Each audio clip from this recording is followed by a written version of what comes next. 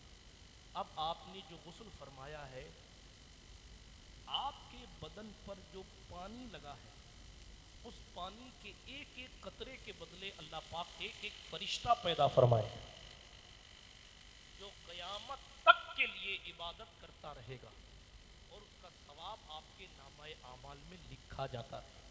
اور آپ کے جسم پر جتنے بال ہیں، ہر بال کے بدلے اللہ اتنے سال کی عبادت کا ثواب آپ کے نامہ اعمال. ایک سرکار آدم علیہ السلام نے یہ سنا.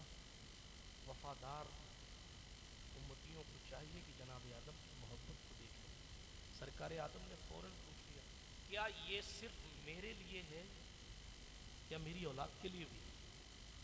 سرکار آدم سے جناب جبریل نے کہا، اے آدم، آپ کی اولاد میں بھی جو اپنی بیوی کا حق ادا کرنے کے بعد اس طریقے سے غسل کرے گا، پاکیزہ ہوگا، اللہ رب العزت اس کے بدن کے ہر بال کے بدلے اتنے سال کی عبادت کا ثواب لکھے گا.